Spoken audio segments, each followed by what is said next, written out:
Welcome back, everyone. I'm in the shop. I'm in the back bathroom. You see that? To hire a plumber mechanic to fix your broken handle. So the other day, I come back here just to see what the condition of the back bathroom's like. And it's actually not too bad. And I said to the guys, when I came out, I'm like, what happened to the toolet handle? And of course, you know, nobody wants to admit to that they broke it.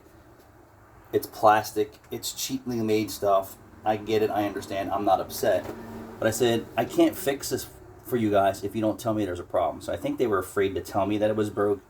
They shouldn't be afraid to tell me anything's really broken in a shop environment. So let's get into it. Would you call a plumber and pay, I don't know, probably $200 to do this job? Or would you do it yourself? So I've done a lot of these over the years.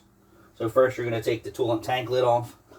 These things are very fragile, and if they break, they're very sharp, sharper than razor blades. Put that someplace where you can't hurt yourself.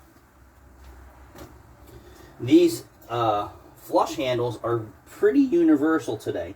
If you have a fancy toilet, and I'll show you how it looks inside.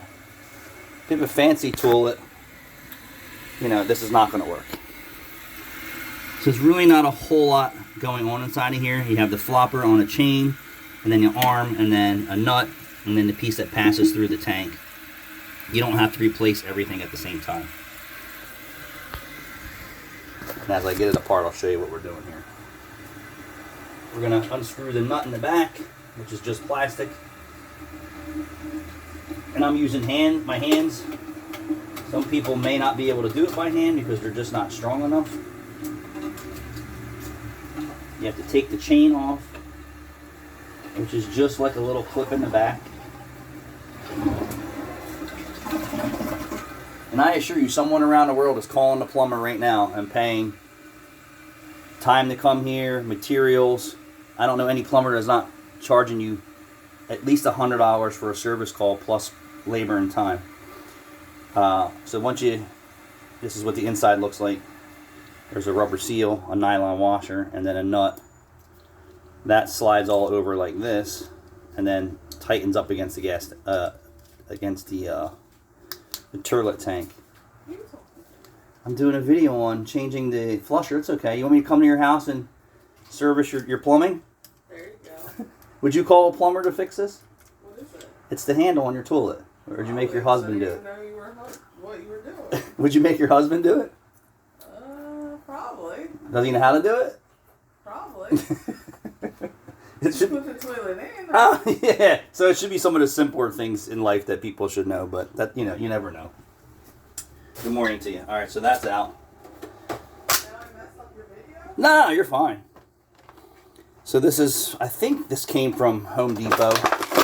We typically keep these around, and I thought I had a spare one here in the shop, but, you know, between the office bathroom and the back bathroom, everything gets abused. So there's some instructions on here. If you care to read it, it's self-explanatory in back. I'm not going to do all that.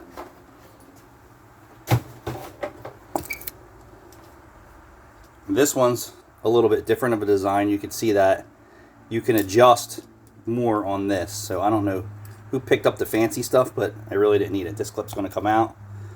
This arm's going to come off. And then this is going to go right up against the tank. I'm just going to show you this. So that comes off, so you can get this piece up against the tank. And it's a square fit. And this is turning it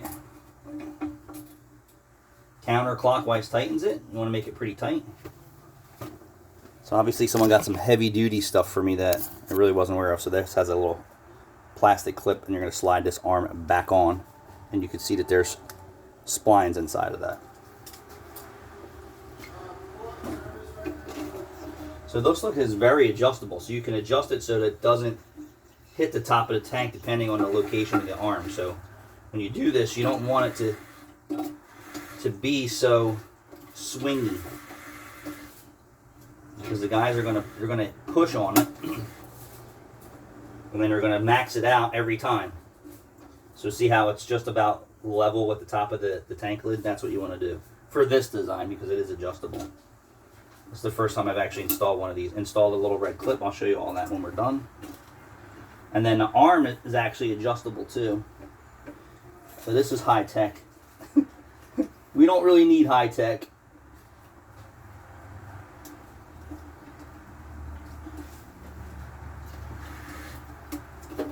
Alright, so let me show you how it's set up inside there. So this is splined on this arm. This clip comes out, and then you can adjust the arm height. So that's really how universal this is. When you push down on this lever, you don't want the arm to come in contact with the lid. So you want it to be just below or flush with that. This arm here is adjustable too, so that you can clear obstacles in the tank, since every tool is designed differently. So we're not going to need to adjust that. And the chain, you can see there, you don't want it to where it's tight. You want the chain to actually hang, but you don't want the chain to hang low enough to where it interferes with the flopper. You see how the chain's laying on top of that? If you have it too tight, it will hold the flopper open. You don't want that, or it'll get caught underneath the flopper. That's it, pretty simple. Thanks for watching.